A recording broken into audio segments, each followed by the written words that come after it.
I was just telling this story to the control room before we started rolling, and in the middle they were like, well, we should roll on this, so you guys get to hear this story too. I had a bit of a confrontation today with a local school board candidate. It was election day in our town, and there's not much on the ballot because it's a mid-season election, but there is a hot button or a sort of hot topic school board race. Maybe all school board races are hot button right now, because one of the candidates supports transing kids and having trans ideology taught to children in the classroom, and the other candidate does not. So oftentimes in our town, outside of the polling place, the candidates stand outside and greet voters and introduce themselves to voters.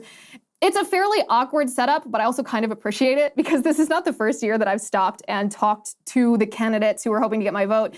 This year I knew exactly who the candidates were and what they stood for. So I'm carrying my 2-year-old daughter. We walk into the polling place, or right outside of it.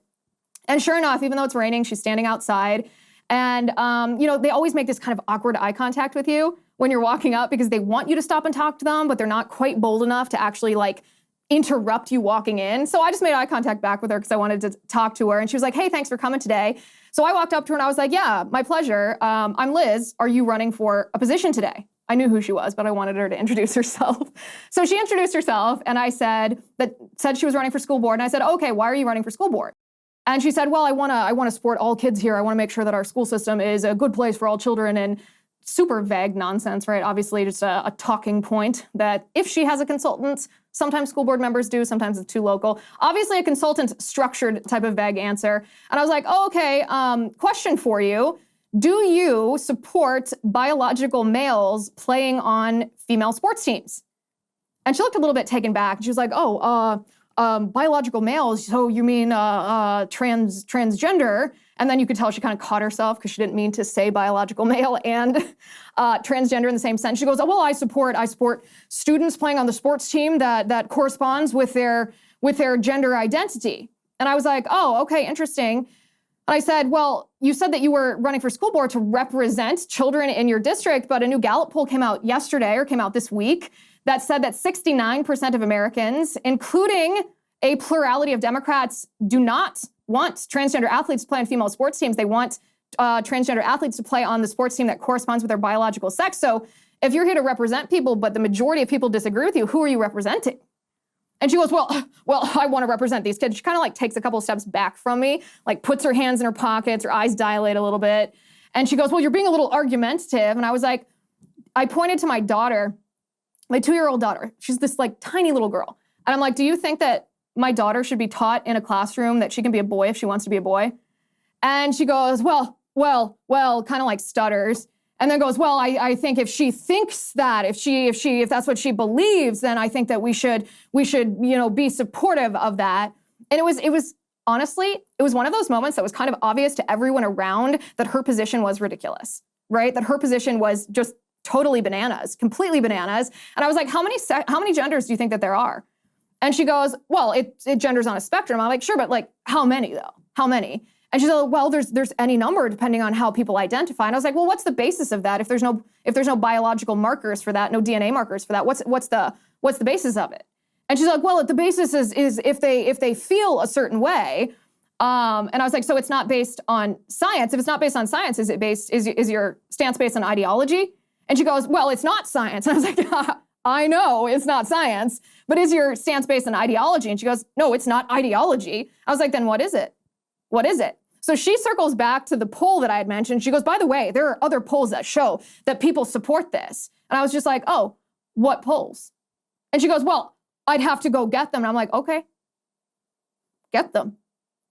And of course she didn't. So then she tells me again that I'm being argumentative. And I was saying to my husband after we walked out of there, I was like, well, yes, I suppose technically it was argumentative. I don't think it was confrontational per se, but yes, it was argumentative, but of course it's argumentative. This is about right and wrong. This is about morality and reality in our society as it's being indoctrinated to our children. Of course it is, it begets an argument. You think the Continental Congress in 1775, when they were debating independence, you think they weren't having arguments? Of course it was argumentative, but to her, that is how she vilified me and demonized me. Of course, we will not be sending our child to that school district. Obviously, that was never a question. But the funny thing that she did say to me is in the middle of this, to try to end the conversation, she said, I don't think I'm the candidate for you. I don't think I'm the candidate for you. And I said, well, yes, but I think that you are going to win this race, because she is, polling shows. I was like, I think you're going to win this race. So you'll be representing me even if I don't want you to. So are you going to represent people that there's 69% of people that believe that males shouldn't play on women's sports teams? And, her answer, of course, was essentially no. The funniest part of the story is I went in, I voted, I walked around the building and came back out, and she was gone. She was nowhere to be found. I said to my husband, I was like, well, kind of feel bad for the poor woman. She just thought she was going to have a normal day, but no such thing. So I thought you guys would enjoy that. I thought you would enjoy it. It's like kind of a real life trans debate that happened. It was enjoyable, I'm not going to lie, but also incredibly sad, because I'm fortunate enough, I'm going to homeschool my daughter. My husband and I are going to homeschool our daughter, and she's lucky not to be subject to that kind of indoctrination, but so many kids are. So many public school children are going to be told that they can be a boy if they want to be a boy, and that there's 127 genders, and it's really, really awful. And this is just the beginning of the trans agenda. If you actually look at what's coming next down the line, it's even more terrifying. So we're going to talk about that right now. Let's get to it.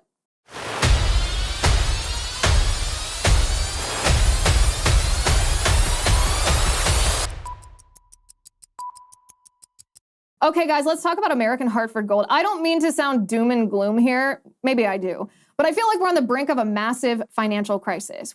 First we had Silicon Valley Bank collapsing, then we had Signature Bank collapsing, then First Republic Bank collapsing, and then the Treasury Secretary, Janet Yellen, admitted that the FDIC and the Fed are going to pick and choose which banks to rescue, and I guess which banks not to rescue based basically on wokeness. My question is our money really safe in this system? And I'll be honest with you and tell you, I don't feel confident that it is. That's why I highly recommend that you do what I did, call the only precious metals dealer that I trust, American Hartford Gold. They make it simple and easy to protect your savings and retirement accounts with physical gold and silver. With one short phone call, they can have physical gold and silver delivered right to your door or inside your IRA or 401k. And if you call them right now, they'll give you up to $1,500 of free silver on your first order. So don't wait. Call them right now. Call 866-781-7499. That's 866-781-7499. Or text Liz to 65532. Again, the phone number is 866-781-7499. Or text Liz to 65532.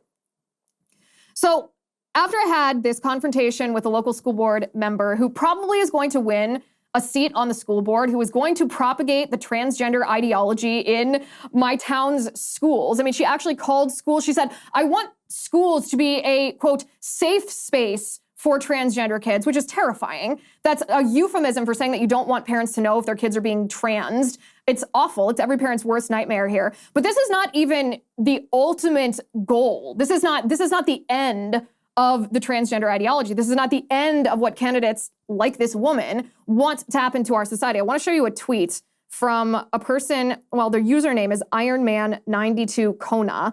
And while this person may not be famous, they articulated what's coming next. This is what the tweet says. All children should get puberty blockers until they are old enough to decide for themselves. I saw this tweet today, and it really struck a nerve with me because I thought, you know what? Based on two different things, based on this false narrative that puberty-blocking pharmaceuticals are safe and reversible and have no adverse effects. It's an utter lie, by the way, but it's the lie that's being propagated by the left. You combine that with what this school board candidate said when I pointed to my 2-year-old daughter. I mean, she had pigtails and bows in her hair. She was wearing a little dress. And she essentially said, like, yeah, you should, if she wants to be a boy, then she can be a boy, and she should be taught that she can. When you combine these two things, you realize that the next step in the transgender ideology, what is going to be targeted at our kids next, is going to be this exact narrative in this tweet. It's going to be that, well, we shouldn't make assumptions about a child's so-called gender identity when they're born and when we're raising them.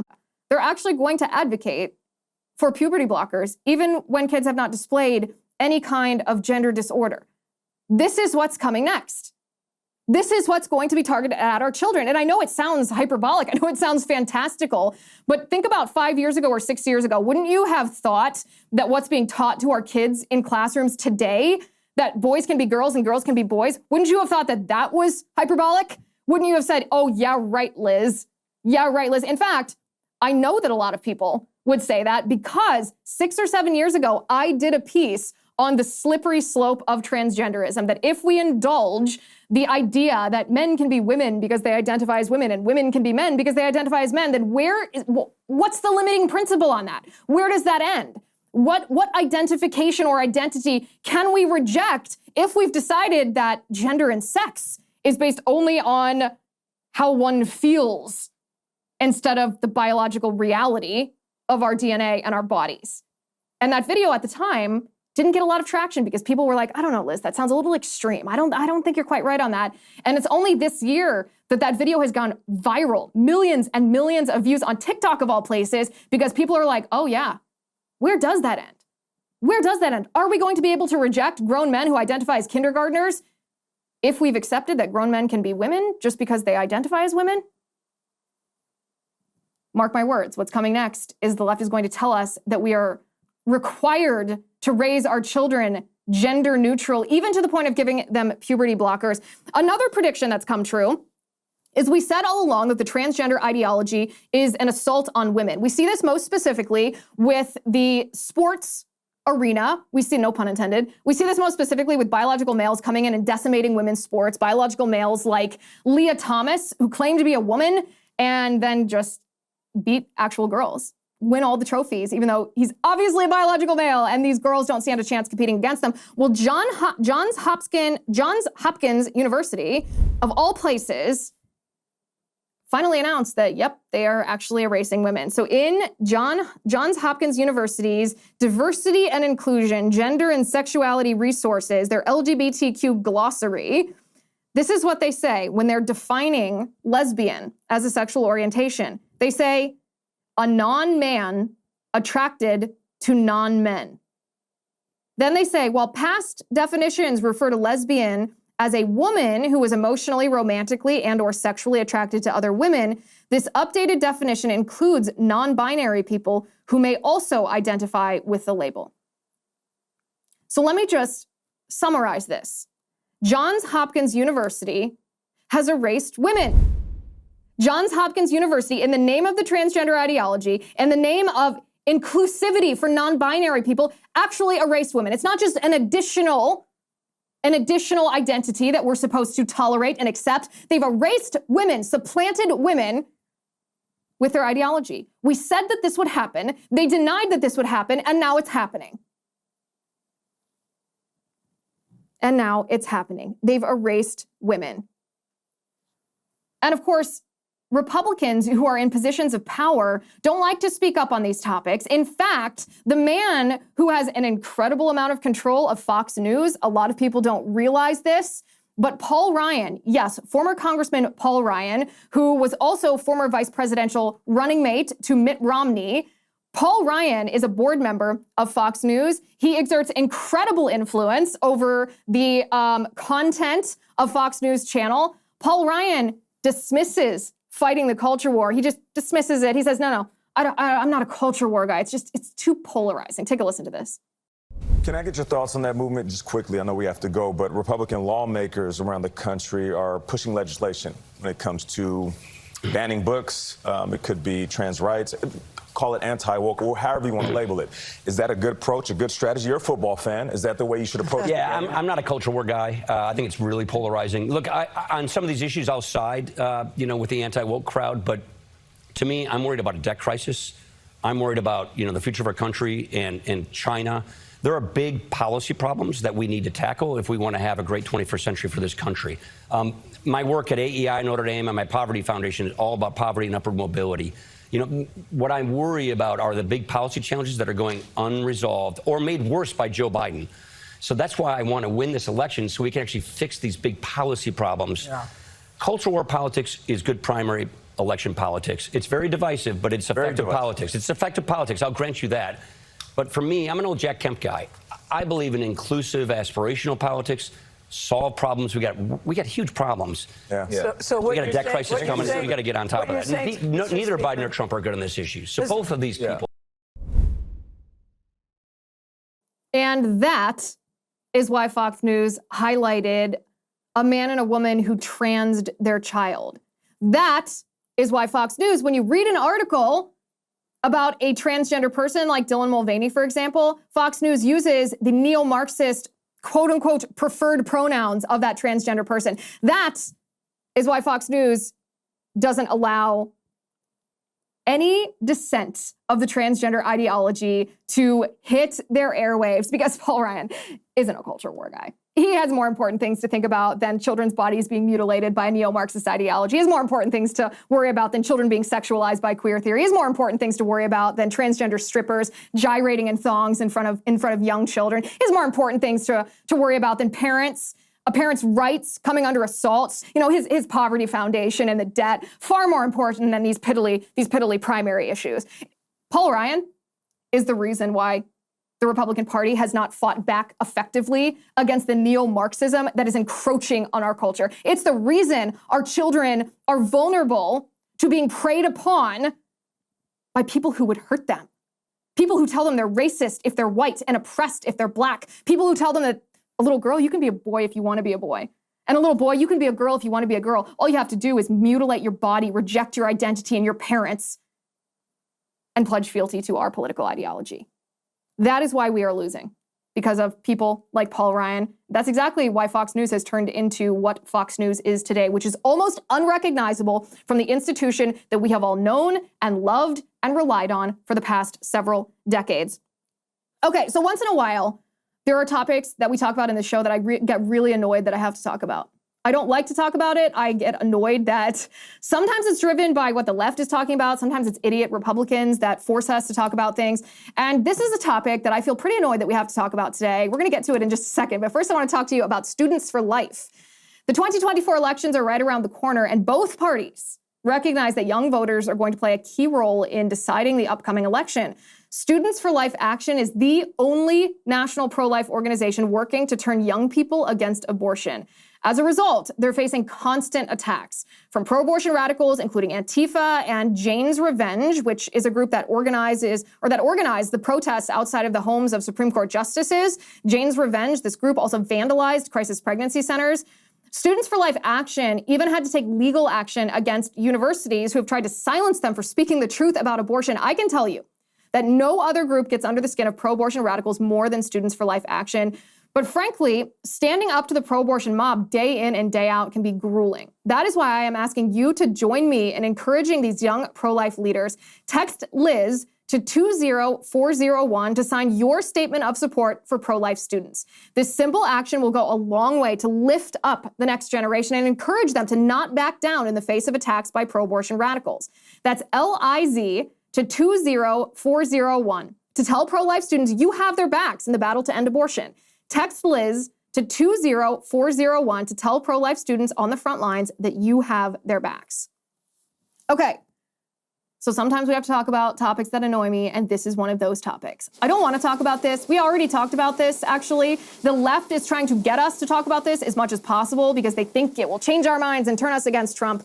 But President Trump was arraigned yesterday in Miami, Florida, because Special Counsel Jack Smith indicted him on 37 felony charges. Now, Trump pled not guilty to all 37 of these felony charges, and we did an entire episode on Monday, which I highly recommend that you listen to. It starts about halfway through the episode. I analyze the legal argument, or I should say, the massive legal flaw inherent to Jack Smith's indictment. In fact, this legal flaw just decimates the indictment. President Trump should be able to get out of this indictment on a technicality. If you haven't already listened to that episode, I highly recommend that you go do so. I mean, the indictment itself is, again, a little trigger warning for my audio engineer. It's complete bull.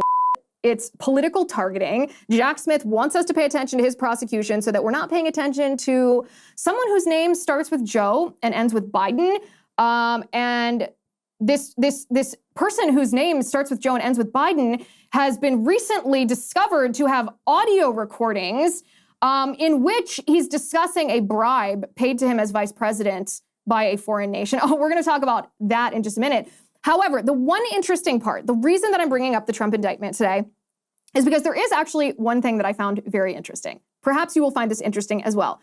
I found it interesting to listen to the responses of each of the other Republican primary candidates to Trump's indictment. It's very telling, actually. It tells us much of what we need to know about the character of each of these candidates. So let me share this with you. Chris Christie said about Trump's indictment, quote, "It's a very tight very evidence-laden indictment. The conduct in there is awful. Christie then said, did someone remind Trump that he's not the president anymore? You don't need these things anymore. This is vanity run amok. Run amok. Ego run amok. So essentially, he's falling for the Jack Smith indictment, which tells you all you need to know about Chris Christie. Then we go to Tim Scott. Tim Scott says this indictment is a, quote, serious case with serious allegations. He would not commit to pardoning Trump if he becomes president. He said he didn't want to speculate on a hypothetical question. To Scott's credit, he did call out the double standard here of Jack Smith and the Department of Justice trying to prosecute Trump without prosecuting Hillary Clinton or Biden or Pence or anybody else, just Donald Trump. But still, he refused to say that he would pardon Trump. Nikki Haley said, quote, if this indictment is true, if what it says is actually the case, President Trump was incredibly reckless with our national security. Yes, if. Why would you give the benefit of the doubt to the Department of Justice? If you believe even a shred of what's coming out of the Department of Justice, then I regret to inform you, you're not qualified to be president of the United States. Nikki Haley then said, more than that, I'm a military spouse. My husband's about to deploy this weekend. This puts all of our military men and women in danger. Oh, so she's calling Trump a murderer. Like I said, these very short sentences, how these candidates are responding, are incredibly illustrative when it comes to their character and whether they're fit for office. Vivek Ramaswamy said, my campaign just filed a Freedom of Information Act demand to uncover exactly what the White House communicated to Merrick Garland and Jack Smith about the unprecedented indictment of a former U.S. president and Biden's disfavored opponent in this election. Every American deserves to know. If the captured media fails to do its job, real leaders in this country need to step up and do it instead. He said, reading that indictment and looking at the selective omissions of both facts and law, I'm even more convinced that a pardon is the right answer here. That's a good answer. That's a decent answer. I have plenty of criticisms with Vivek on many other topics, but on this topic, that's a solid answer. Then we have Vice President Mike Pence, who repeated the narrative from the left, no one is above the law. Well, Vice President Pence, if no one is above the law, then how come Hillary's above the law? How come you're above the law? How come Joe Biden is above the law? It's funny that the only one not above the law is Donald Trump in this particular case. He said, we also need to hear the former president's defense. I'm pretty sure we have. I'm pretty sure it's solid. He said, then each of us can make our own judgment on whether this is the latest example of a Justice Department working an injustice or otherwise. You don't already know that, Mr. Vice President? If you don't already know that, then there's no help for you. And then, of course, we have DeSantis. DeSantis said, the weaponization of federal law enforcement represents a mortal threat to a free society. We have for years witnessed an uneven application of the law depending upon political affiliation. Why so zealous in pursuing Trump yet so passive about Hillary or Hunter? The DeSantis administration will bring accountability to the Department of Justice, excise political bias, and end weaponization once and for all. And then DeSantis released a plan of exactly how he's going to dismantle and reorganize the Department of Justice and the FBI and all of these corrupt administrative agencies. It's pretty good stuff, right? To hear how each of these candidates respond. I think of these candidates, only two of them proved through their responses that they're qualified or that they could possibly earn my vote for the White House, and that would be Vivek and DeSantis. Now, who will end up voting for? That remains to be seen, but the rest of them disqualified themselves. I don't care if this is harsh, by the way. I know a lot of people watching are going to be like, well, it's a little harsh. What if they become the candidate? Listen, I view this primary like BUD/S training. You know, the training that you go through for Navy SEALs. I am going to throw everything at these candidates to make sure that they are qualified. I'm trying to fail these candidates. That's what I'm doing here. Because the one that survives when I'm trying to fail them is the one that's going to be able to survive against the radical left. So I invite you to join me. Okay, now, of course, let's talk about what the left doesn't want us to talk about. Let's talk about these incredible audio tapes. This is actually the most banana story that, I mean, it's hard to even say that in this day and age, right? I feel like there's the most banana story every week. But audio tapes of Joe Biden talking to the Ukrainians about a bribe that he was involved in, a bribery scheme while he was vice president. Imagine if the American people knew about this in time to cast their votes. It's almost like a repeat of what happened with the Hunter Biden laptop story before the 2020 election, except this time, big tech. Are they going to censor it, or are we going to be able to hear the truth? Well, one of the videos is already out. So we're going to talk about that in just a second. But first, I want to talk to you about Grip 6. Guys, I know exactly what I'm getting all the dads in my life for Father's Day. I am getting them gifts from Grip 6. Think of like the daddest gifts in the world. We're talking belts. We're talking wallets. We're talking socks. Grip 6 is the place to get your gifts. Their belts are infinitely adjustable. They ensure a perfect fit that feels amazing without any of the unsightly holes or any of the bulky straps. Their wallets are sleek and durable and stylish. And my favorite part of them, they feature an RFID blocking metal exoskeleton for added security. So those hackers that walk by you and try to scan your credit card in your pocket to steal your information, they can't with this blocking metal exoskeleton. And let's not forget the incredible wool socks that provide unmatched comfort, stretch, and itch-free wear, keeping feet dry and cool even in the summer. What is it about dads and wool socks? They all love them. Spread the word, gentlemen. Inform your wives that Grip 6 is the answer for your Father's Day gift. You deserve the best wallets, belts, and socks available. And when you choose Grip 6, you're not just buying exceptional products, you're also supporting American manufacturing. Go to grip6.com/Liz. That's grip6.com/Liz. It's where I'm getting my Father's Day gifts. Highly recommend you join me. grip6.com/Liz. Okay, Senator Chuck Grassley, 89 years old this man is. Sometimes it's hard to believe until you hear, by the way, how slowly he talks, and then you realize, yep, he's 89, that's correct. Chuck Grassley unveiled an absolutely bombshell FBI document that FBI Director Chris Wray tried to hide. Not just from us, which is bad enough, but hide from Congress, who has a constitutional authority to oversee the executive branch. Chris Wray tried to hide this from Grassley. Grassley finally got his hands on it, and I will let Grassley explain this for himself. Take a listen to this. Let me assist for the purposes of more transparency on this subject. The 1023 produced to the House committees redacted reference that the foreign national who allegedly bribed Joe and Hunter Biden allegedly has audio recordings of his conversation with them. 17 such recordings. According to the 1023, the foreign national possesses 15 audio recordings of phone calls between him and Hunter Biden. According to the 1023, the foreign national possesses 2 audio recordings of phone calls between him and then Vice President Joe Biden. These recordings were allegedly kept as a sort of insurance policy for the foreign national in case that he got into a tight spot. The 1023 also indicates that then Vice President Joe Biden may have been involved in bereavement employing Hunter Biden. Based on the facts known to the Congress and the public, it's clear that the Justice Department, the FBI, haven't nearly had the same laser focus on the Biden family. Special Counsel Jack Smith has used a recording against former President Trump.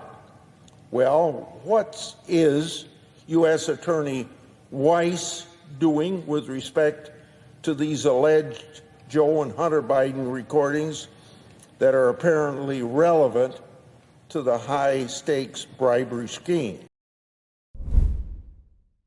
My favorite phrase from that entire speech, that entire Senate floor speech, is when Grassley says the foreign national kept these recordings as a little insurance policy in case he got into a tight spot.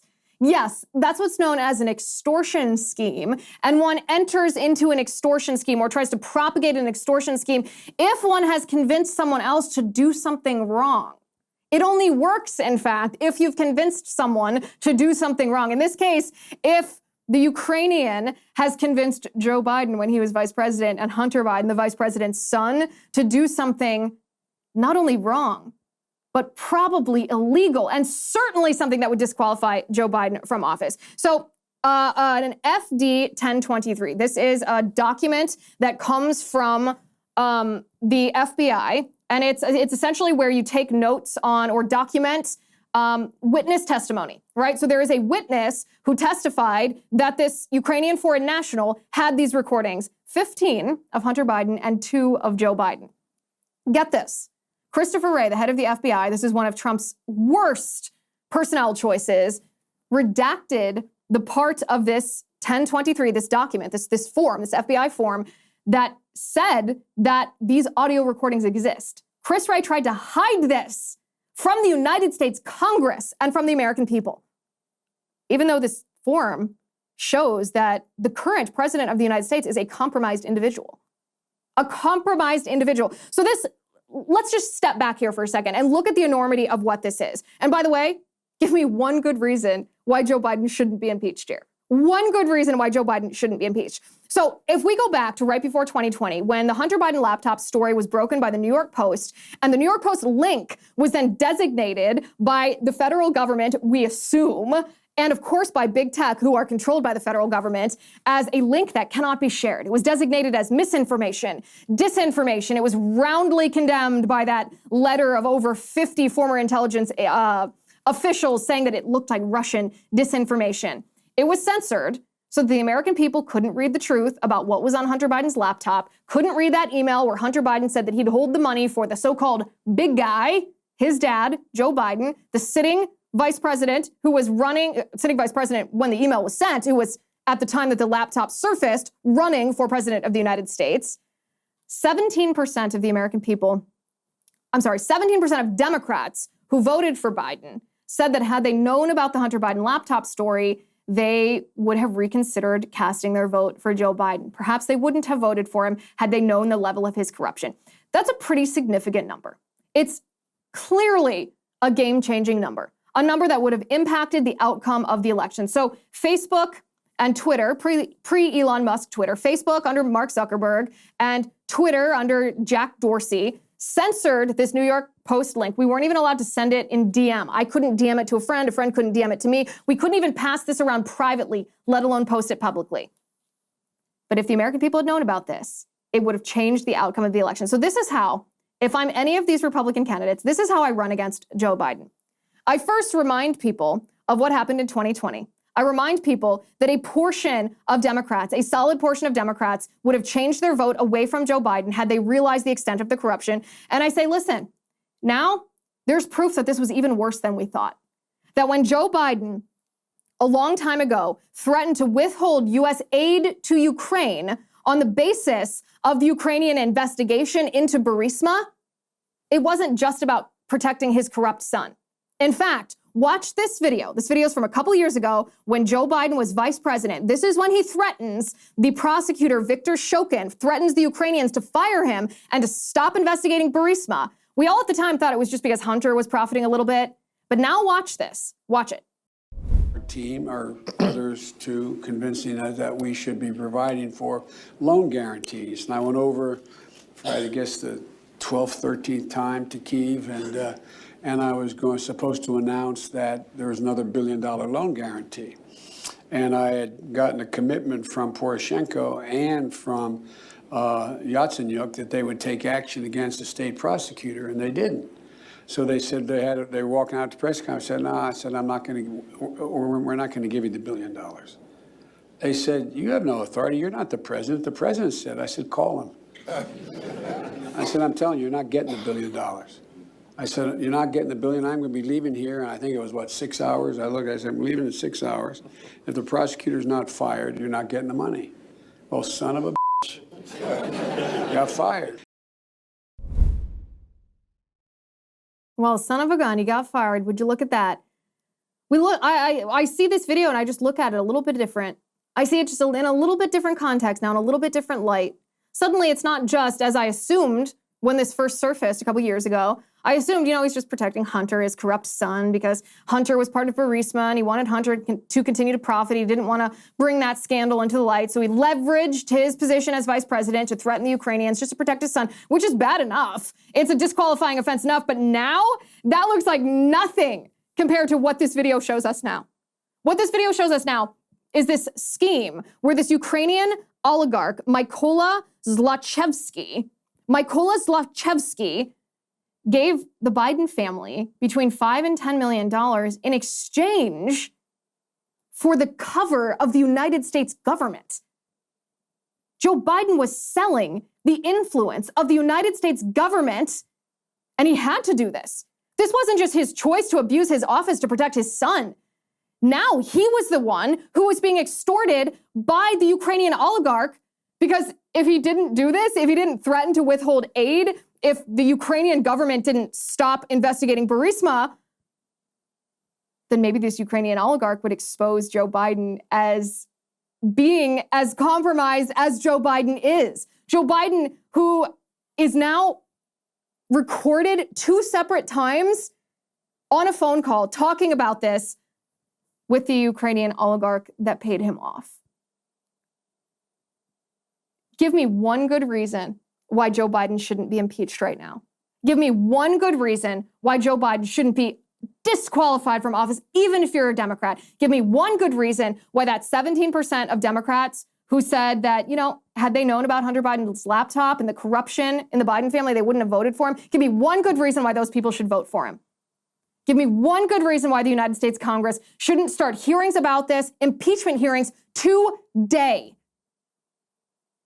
It's comical to see the news coverage about Donald Trump's indictment and his arraignment. Will he be fingerprinted? Oh, digital fingerprinted. Will he have a mugshot? Doesn't need a mugshot. Will he face pre-trial detention? Well, he's not a flight risk. He's protected by the Secret Service. That stuff is nonsense. It's ridiculous.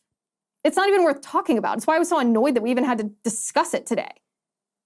It's why every single one of these Republican candidates who was like, oh, it's a pretty serious allegation. We got to analyze for ourselves and use our judgment about whether this is the Department of Justice being weaponized. You're darn right it's the Department of Justice being weaponized. Why don't you care about this?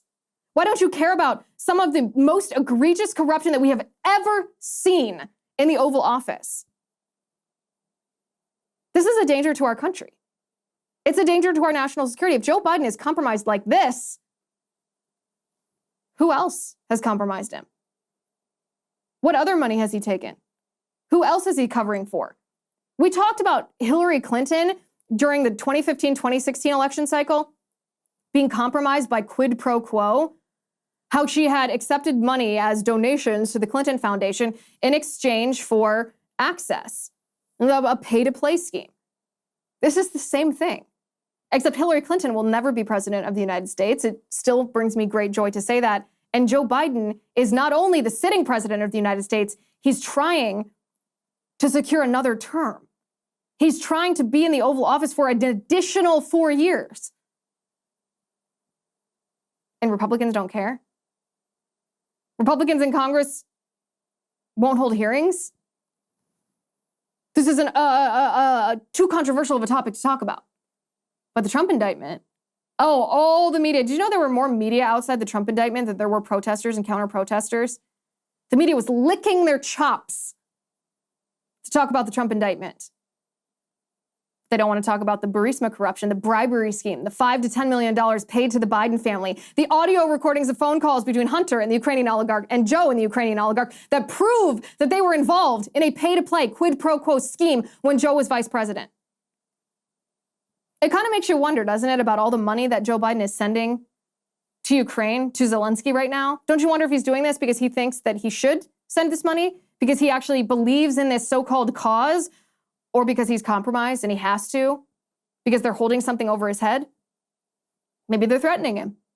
Maybe $5 to $10 million is only scratching the surface. We don't know. The people with the investigative powers have neglected to exercise those investigative powers. The people with that oversight capacity have willfully declined to exercise that oversight capacity. And so our resources in the United States are being drained. Our money is being spent. Our dollar is being devalued. We are facing inflation. Groceries and gas prices are exorbitant, and we are the ones that are suffering because Joe Biden is printing and spending money, giving it to Ukraine to fight this proxy war against Russia.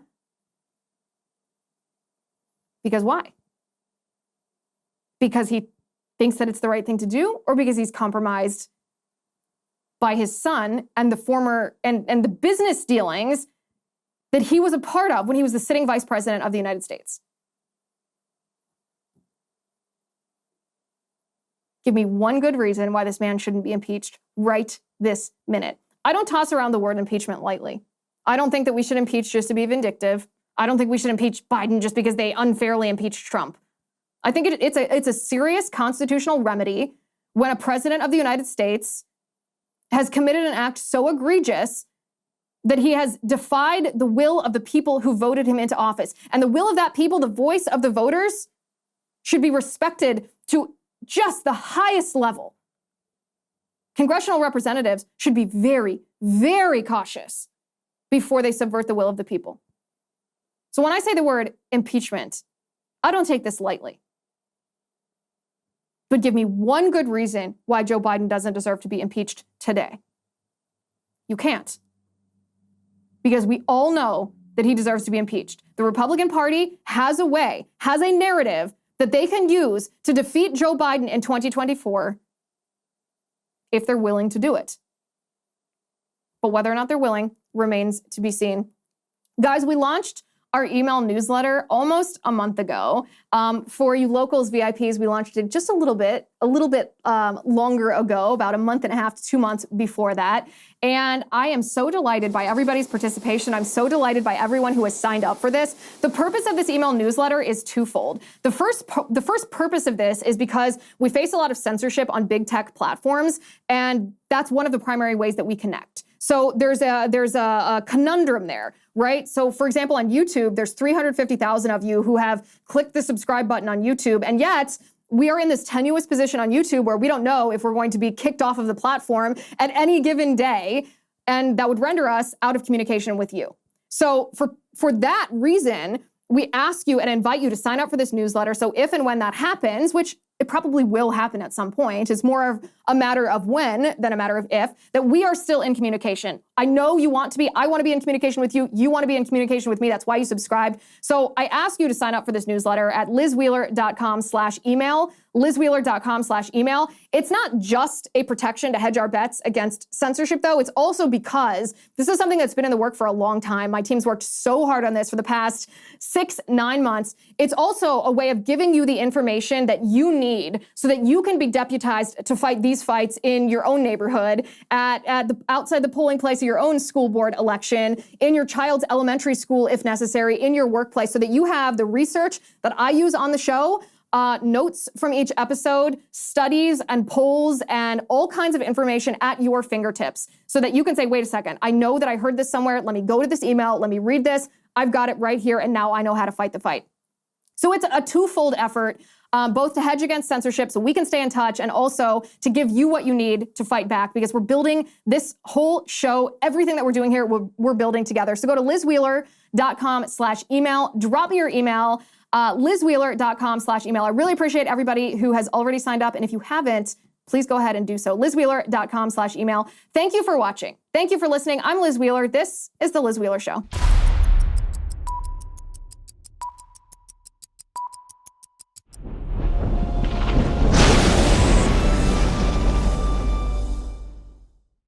If you haven't already, give this video a thumbs up, hit the subscribe button below, and ring the bell to make sure you never miss a video.